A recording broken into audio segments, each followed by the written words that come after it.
एक गिलास दूध की कहानी। कई सालों पहले की बात है। दोपहर में एक गरीब लड़का घर पर जाकर सामान बेच रहा था। उसकी यही दिनचर्या थी। सुबह वह स्कूल जाता और वहां से वापस आकर सामान बेचने के लिए निकल जाता। इस तरह वह अपनी पढ़ाई का खर्चा निकाला करता था। उस दिन वह शाम तक देर तक भटकता रहा, पर उसका एक भी सामान नहीं बिका। थक आ रहा वह घर के दरवाजे पर पहुंचा और आवाज देने लगा। उस समय उसे भूख प्यास से उसकी हालत खराब हो चुकी थी। पैसे भी हाथ में नहीं थे कि कहीं से कुछ खरीद कर खा सके। उसने सोचा कि घर से मांग कर कुछ खा लूं। कुछ देर बाद उस घर से एक लड़की बाहर निकली। लड़के ने सामान खरीदने के लिए पूछा तो लड़की ने मना कर दिया। लड़का खाना मांगने लगा, मगर घबराहट से कुछ नहीं बोला। उसके जाने के बाद बोला, पानी मिलेगा? लड़की अंदर जाकर जब लौटी तो उसके हाथ में दूध का गिलास था। वह लड़के का चेहरा देख कर समझ गई थी कि वह भूखा है। उसके दूध का गिलास लड़के की तरफ बढ़ाया। लड़के ने गिलास हाथ में लिया और एक ही सांस में पूरा दूध पी लिया। दूध पीने के बाद उसकी भूख मिट गई।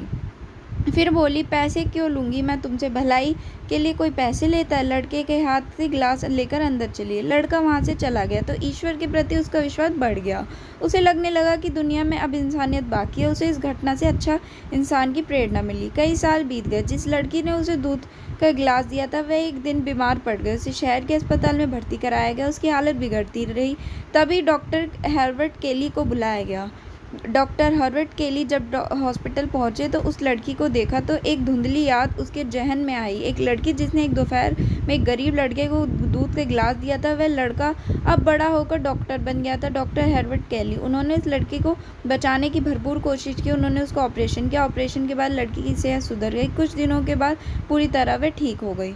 जब उसके हॉस्पिटल से डिस्चार्ज होने का वक्त आया तो वह और उसके माता पिता बहुत परेशान थे कि अस्पताल का लंबा चौड़ा बिल कैसे चुकाएंगे। बिल उसके एक लिफाफे में दिया और अब उस लिफाफे में खोला तो कागज़ की पर्ची थी और उसमें बिल की रकम लिखी थी। साथ ही लिखा था, इस बिल को एक दूध के गिलास द्वारा चुकाया जा सकता है। लड़की ने आंखों में आंसू भर गए, ईश्वर का धन्यवाद किया और उसकी भगवान में इंसानियत बढ़ गई। कहानी से सीख, अच्छे कर्मों का फल देर से ही सही पर मिलता जरूर।